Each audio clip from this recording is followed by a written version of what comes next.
Hey there, everyone. Welcome on into another episode of WRAL Triangle in 2. I'm Luis Fernandez. He is Mark Bergen. Mark, let's just get straight into it because we have some actual good professional football news out of the state of North Carolina.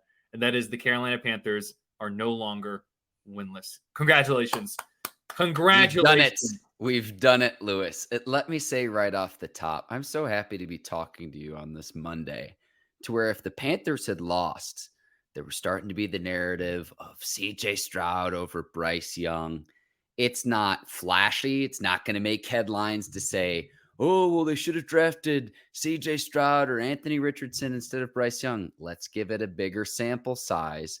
But the Panthers get win number one, and you see how potentially you can build off this in the coming weeks. But I'm thrilled not to have the discussion of, oh, well, Stroud should have been picked over Young. And the question I have for you, Luis, is if you role reverse the situation and you put Young on the Texans and Stroud on the Panthers, are we really getting that different of results? Well, I mean, I guess that's going to be the question, right? And that's what people are going to continue to look at. CJ Stroud has been very, very good. Nico Collins and Tank Dell are both incredibly impressive at receiver. Dalton Schultz is a solid tight end. You know, his offensive line is better than the Panthers' offensive line, but still not great. I really like what I see from CJ Stroud. Even though he didn't have a great game against Carolina, I still really like what I see. His decisiveness throwing across the middle, he's great.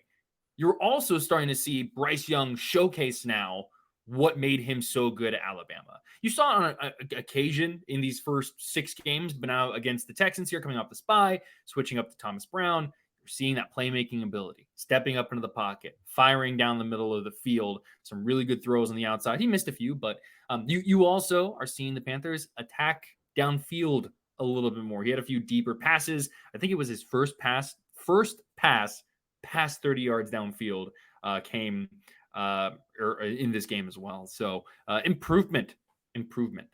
Let me hop in here. Moving the ball down 86 yards on 15 plays to set up the game winner with Eddie Pinheiro. Credit the new offensive coordinator calling plays with Thomas Brown, Frank Reich handing over those responsibilities. But there's an old slogan in sports, Luis, where they say the sideline tells the story. And look at the locker room celebration. Yeah. The clip that the Panthers posted on social media of the joyous celebration that all of those players have, that is very contagious. And to have that with a young leader with Bryce Young, who hasn't made excuses, hasn't been perfect. But again, I go back to the point of, can you build off of this? And so getting one is huge, to where, you know, we were saying in previous episodes, if you don't get one in the coming weeks, so you got the Colts, you got the Bears coming up on your schedule, it was going to look pretty grim beyond that, because those are weaker teams in the NFL. But now you've got one. Let's see where the Panthers go from here.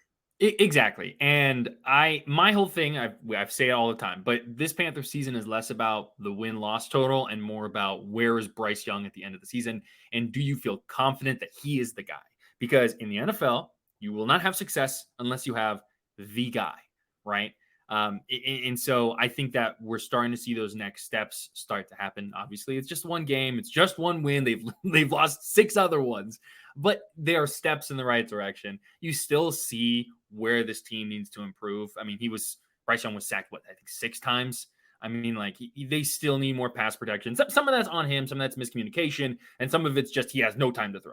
So, you know, he still needs some more help. The wide receivers still need to get better separation. They still need better play. You saw some flashes start to happen. Jonathan Mingo with like a deep crossing route. You saw Adam Thielen obviously continues to be really, really good. Like he has been a great piece for Bryce Young to get comfortable with, but you still need some more explosiveness to kind of take the top off of these defenses a little bit and continue to allow them to take deep shots.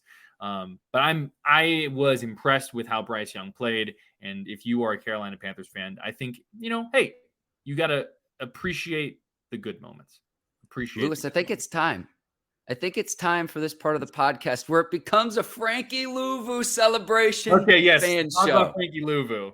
12 tackles, 2 TFLs, 2 passes defended, a sack, a quarterback hit, and his mom in there in the flesh to watch her son play for the very first time. We could talk about Bryce Young and Frank Reich in the offense and rookie quarterbacks. Frankie Louvu, the defensive side of the football. You hold a Texans team to 13 points. you hold any team in the NFL to 13 points, good chance you're going to win the game. Yeah, and I think so much of the Panthers, right, it's been about players not named Brian Burns stepping up. And so Frankie Louvu, I think, is someone who in Charlotte, people know him a lot better than they do nationally. But he continues to garner attention. He continues to make plays.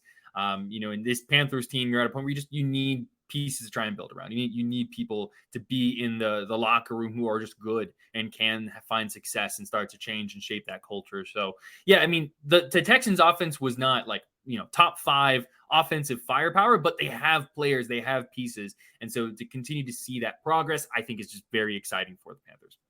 I do think we're going to be robbed in the coming weeks. I wish we could see Young go up against Anthony Richardson, but hey, can't control players' health, and hopefully he gets back on the field sooner rather than later. But he's dealing with that injury, and he'll be out for the foreseeable future. Let me ask you this, Mark, okay? Mm-hmm. I want you to put in your prognostication hat, okay? So when we look at what the Panthers, let's say through the next month, November, mm-hmm. okay? The Carolina Panthers host the Colts. Mm-hmm. They go to Chicago on Thursday night. That could be the game where Justin Fields returns, still kind of TBD. They host the Cowboys, and then they go to Nashville and play the Titans. So you're looking at a situation there where you could be playing some backups or very young quarterbacks. You're looking at a situation there where you have 10 days to prepare for the Cowboys versus just a week. What do you think the Panthers do over the course of the next 4 games in the month of November? 2 wins, and I would say potentially you'd be favored against the Colts, Minshew Mania, and then the Bears. I don't know if it's going to be Fields or Bagent, but they're just a train wreck right now, the Chicago Bears. Sunday night was gross. Potentially you win those 2 games. The other 2 are a little bit close, but what happens a lot of times in the NFL with the parity is, they're expected to win this game. They slip up, but then you win a game you're not expected to. So I would expect 2 wins in that 4-game stretch, Lewis, would be kind of my over-under if I were setting that. If we wanted action, I suppose I'd say a game and a half. But that's kind of how I would set that if I could put my, would you call it the prognosticator hat on? That's something like that. Yeah. I think that's fair which is saying something, because I really like this Panthers team was hot garbage. Like, did not enjoy watching them for the first 6 games of the season. They're not the best team to watch, and I think even a Panthers fan would say that. They're improving, and I think that's fair. Like, my big thing when I look at those is the Cowboys to me are a team. I was talking to some friends yesterday. The Cowboys are like the ultimate bullies in that when they get up early on a team, and if they are better than the team, they beat them up. They just beat them up. And then when they play some of the top end teams in the NFL, they tend to struggle a little bit, or it's a lot closer, things like that. So I think that game will probably be out of reach, but Colts, Titans, Bears, all 3 of those games should at the very least be competitive in the 4th quarter. And once again, that is all you're looking for, is opportunities for this team to grow. So I think the month of November could be a lot better, at least for the Panthers. But let's move on a little bit. My favorite topic of today, in all seriousness. We're going to go Panthers to kind of Panthers. For those of you who are not paying attention this weekend, Dave Doeren and Steve Smith had a very brief beef, if you will, on College Game Day. Steve Smith, former Utah Ute, was the guest picker, and he came on and he went through. And when NC State and Clemson came up, he said, I think that NC State fans are going to already be looking ahead to the college basketball season. And then he picked Clemson. Dave Doeren, after the game on the CW, we love the CW. NC State is 3-0 on the CW. They said, he said, I will paraphrase here because, I got to be careful with some of the words he said, but essentially, he told Steve Smith to, shut up and do your homework, and, said a lot of things that were very blatant, if you will, on camera. To kiss his behind. We can say that here on this show. There you go. I'll help you out there. It was fun. It was great. He talked a little bit more in the press conference, and then on Monday today, Dave Doeren said essentially that the beef has been squashed. Him and Steve Smith had some conversations. Steve Smith might even come down to a Panthers game or to an NC State game. So very short-lived beef, but it was very fun in the moment. Mark, please, the stage is yours. We're going to have to settle for a steel cage match, Lewis, between Ryan Day and Lou Holtz. I was really hoping we could get the tag team between Dave Doeren, Ryan Day on one side, and Lou Holtz and Steve Smith on the other. I'm going to be honest. I think Steve Smith could handle them all by himself. I think he could handle all three if it came to it. But that's what we're going to have to settle for is Ryan Day versus Lou Holtz after all of this. I think Dave Doeren could do a little something. You know what I mean? But no, I've seen Steve Smith physically fight before in the NFL. So I'd lean towards Steve Smith too.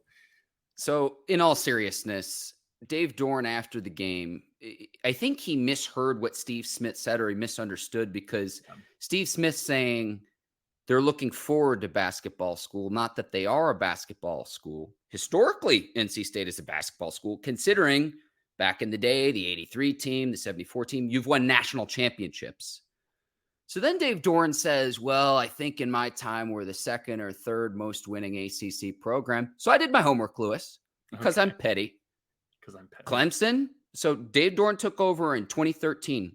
Clemson's top dog with 125 wins in second place. Florida State, 91 wins. Miami, 81 wins.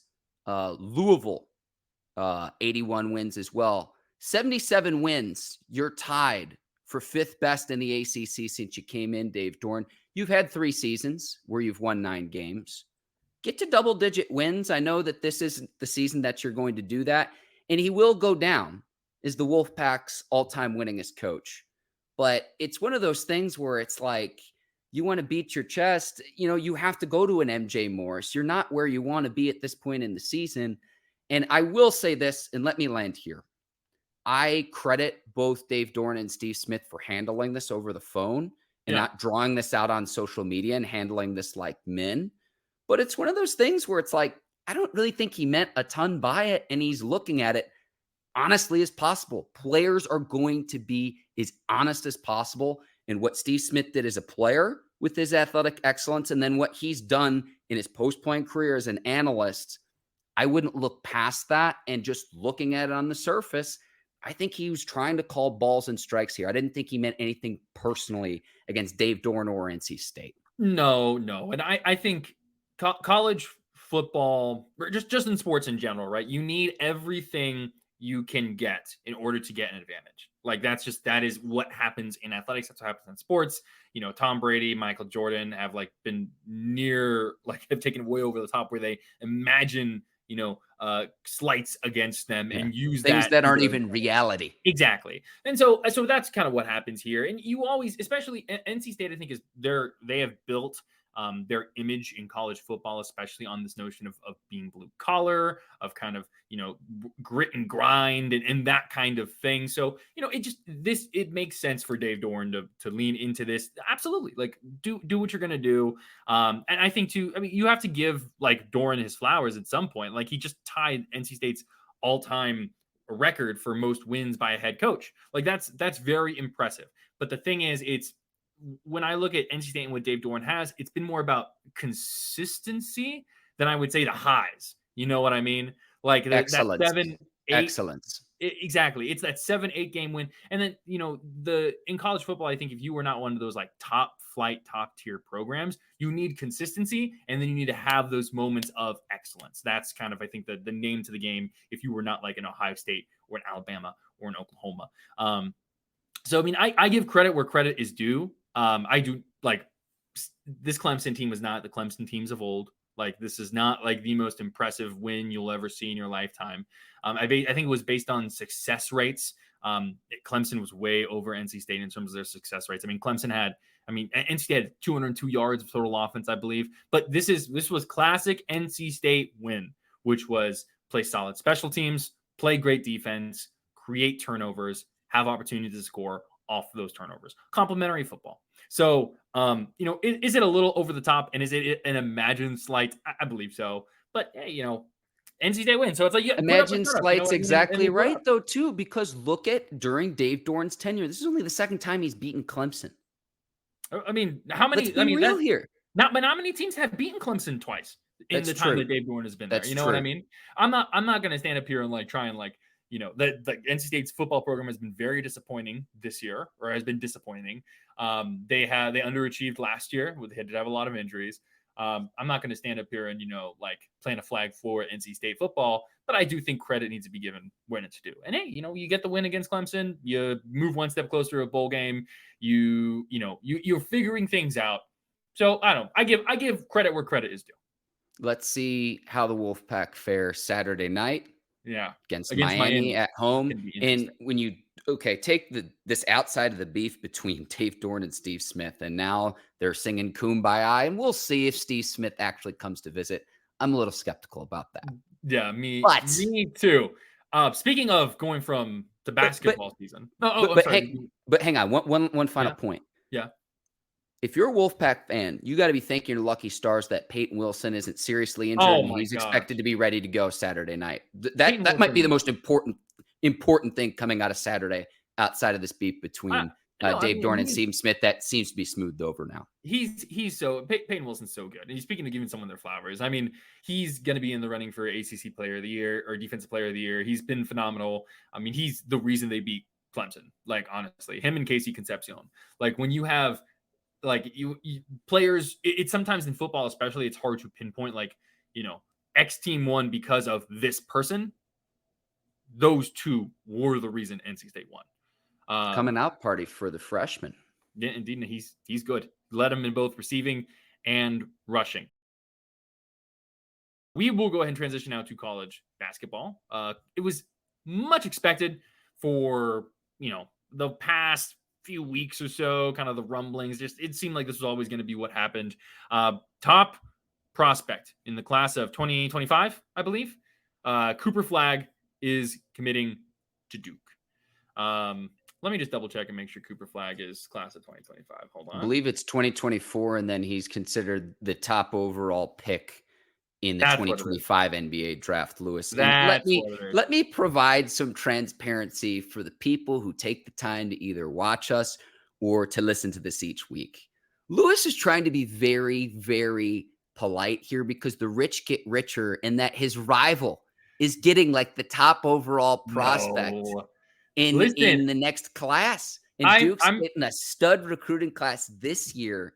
Lewis is a UNC grad. Capital J journalist. You can see it. Capital J journalist. But this is this is status quo for what Duke does. I mean, they constantly getting those top players. Cooper Flagg is very interesting because he has turned into one of those days where he's turned into one of those players that his name just is heard everywhere. Obviously not to the extent of a Zion or someone like that, but I mean, the buzz that he's been generating over the past year, especially, has been really impressive. 6'8", power forward, about 200 pounds, but a legitimate two-way player. Just the way he defends, his shot blocking ability, only going to continue to grow as his athleticism. I am very excited for what Cooper Flagg can bring to the Blue Devils. I think he's going to be a very good player. The notion of one and done, I don't know what that even looks like anymore in the NIL world. So we'll see. But he's going to be really fun to watch come next year. Yeah, I said it. The rich get richer, and this comes too as Duke recently announced John Shire's contract extension. So it's can he pick up that baton now entering year 2? Post Coach K, and right now it's looking pretty good for the Blue Devils. So you don't miss a beat here, and then you bring in the best of the best for the next class. And I look across the triangle, it's how's UNC going to counter? What's NC State going to do? But this was expected too, and in the aftermath of the tragedy that happened in Maine too, I credit Cooper Flagg for having the awareness to say, hey, I know I was supposed to announce my commitment on this day, but we're going to save this for another day. And then we find out this morning, Lewis, on Monday, October the 30th, the day before Halloween, that it's official that, hey, he is in fact going to Duke. And I'm not going to wish my life away because I want to see what happens this season, but I can't wait to see what he does once he gets to Durham. It would be really interesting to see what the momentum is in Duke's program when Cooper Flagg joins next year, because they could have a very, very good season this year. Okay, let's go ahead and stick with the Blue Bloods, but hop back to college football for a second.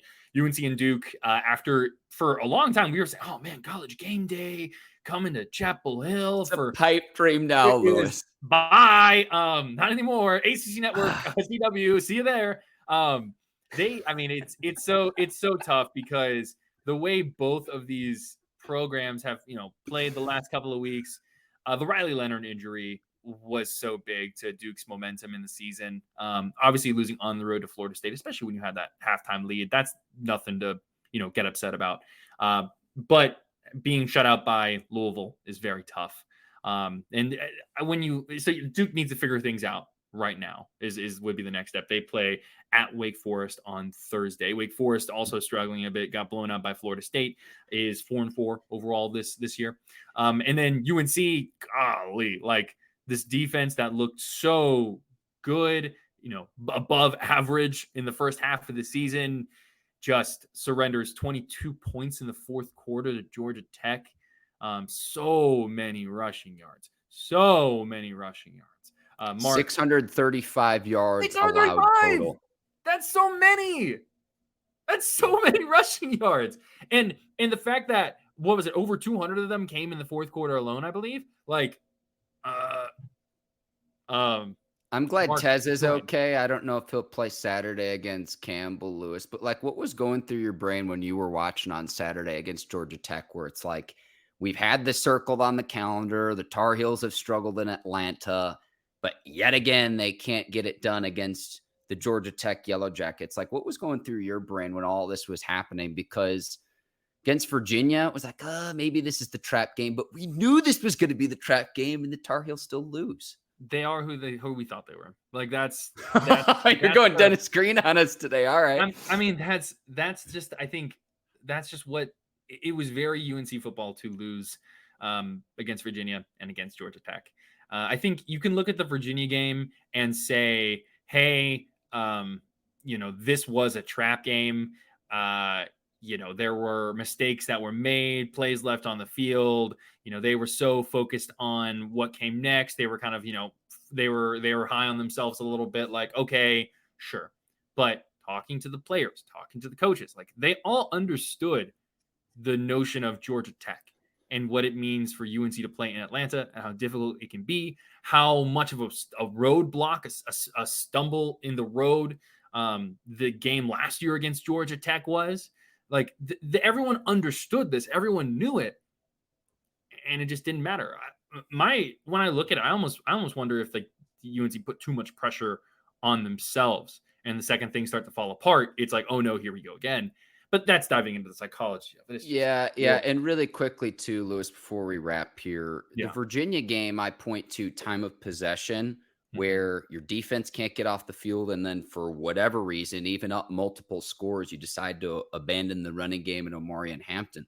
Tar Heels won time of possession in this game, had the ball for 32 minutes, but goes back to the defense, where I thought it was an unfair narrative when we were talking a week ago after the Virginia loss to say, oh, well, they reverted back to the 2022 form. Against Georgia Tech, that was that 2022 defense. Yeah. You can't score 42 points and lose. It's as simple as that. You can't score 42 points and lose. And, when you look at what they were able to do with Sam Howell, when you look at what they were able to do with Drake May, two of the best quarterbacks that have ever come through UNC, at this point, you're on the outside looking into the ACC championship. You would need Louisville to stumble, some other things to happen. You still need to be able to beat Duke and Clemson and NC State. I mean, it'd be very frustrating. And I noticed you leave Money Mitch Trubisky off that list, Lewis. But in all seriousness, I do want to ask you about this. That's Mitchell. That's Mitchell to you, Mark Bergen. I'm sorry. Thank you for that. I do want to ask you about this too. Yeah. Is we've got 2 home games left in Chapel Hill. It's going to be the last 2 times Drake May suits up for the Tar Heels in Chapel Hill. unless there was like, and I hate even saying this, unless there's like a catastrophic injury of some sort, but he's going pro. I mean, he's one of the top quarterback prospects we have. And I would make the argument. I don't know if I believe this yet. I need to watch some more tape that he could be even better than Caleb Williams. And you might say, oh, Mark, you're being a homer. But that 6'4" frame versus Caleb Williams is like listed at 6'1". When he goes to the combine and it turns out he's actually like 5'11", you'll say that you heard it here first on WRAL Triangle 2. I really like Drake May, but Caleb Williams is who you're going to draft at number 1. Okay. But what's that like for you knowing that we're getting our final few games of Drake May in a Tar Heels uniform? I mean, it's always great to appreciate greatness, right? And Drake May has been fantastic. Even in these losses, he's been really good. I still think he needs to work on his decision making a little bit. I think sometimes he tries to go for the big play a little too often, make the difficult throw a little too often. But I mean, it's so wild because if you're looking at this from like a UNC perspective, right? How often do you go from, and if you're not Ohio State or Alabama or someone like that, how often do you go from generational quarterback to generational quarterback to generational quarterback? Like, so what does that mean for next season for UNC? What does that mean for the future of UNC? It's really hard. It's a tough position, I think, for UNC to be in. At this point, all you can do is just play the games in your schedule and see what happens with the ACC. If I'm a recruit, though, I'm going to go over to Mac Brown and his staff and work under the quarterback whisper that they are. In all seriousness, I mean, I think that's got to help with recruiting. If I'm a top quarterback prospect, I can go to Chapel Hill, light it up for a year or two, and like, look, here's the common denominator I see, Lewis. Multiple year starter with Howell. He's having some success in the league, but look, it might not be Patrick Mahomes. He's an NFL starter. Drake May, I'd expect to be the same thing. Whichever team drafts him, it's going to be starting as a rookie in the 2024 season. Trubisky had his opportunity. The difference with Trubisky is he played 1 year as the full-time starter in Chapel Hill. So that's kind of how I see that. Yeah, I mean, I think the question becomes, is it nature or nurture? You know what I mean? Was it you returned into a generational quarterback, or did you come in as a generational quarterback? So I don't know, but it's a tough spot for UNC to be in. Duke looks pretty good for next year. Duke football. That's all I'm saying.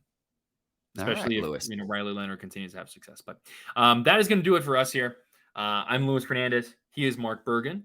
You've been listening / watching WRAL Triangle and 2. Catch us wherever you listen to your podcasts, on the WRAL Sports Fan, on WRAL 99 or 99.9 The Fan's YouTube page, all of the above. Mark, I believe you had something you wanted to plug. You want to tell us how athletic you are. Is that correct? Yes, I've got one thing to tease. So the City of Oaks Marathon coming up on Sunday. The next time we talk, Lewis, your boy will be a marathon runner, my very first one. We've got a full guide coming out this week on WRAL.com, where to park, where everything is, road closures, the different events and festivities around Sunday's event in Raleigh. I also wrote a preview too, Lewis, about how to train, the things that I've learned in advance. I can't wait. I hope my legs still work on Monday, but it's going to be a very fun event in Raleigh, City of Oaks Marathon. Cannot wait. And Lewis, thanks for the chance to plug that. I appreciate you. We're going to go ahead and just schedule in someone to come in and replace you on Monday, because I'm going to be recovering. Also, before I forget, the ACC women's soccer tournament is at Wake Med Soccer Park this weekend. And also, on top of that, you have North Carolina FC playing in the USL League One final, trying to win their first ever league final. That is on Sunday at 5:30, I believe. They just changed the time there. And they're playing a North Carolina rival, Charlotte Independence, in that one. So a lot of stuff going on here in the Triangle. May need to change the name sometimes at Triangle and 5, Triangle and 6, something like that. But thank you everybody so much for listening in. I'm Luis Fernandez. He's Mark Bergen. We'll see you next week. Bye, folks.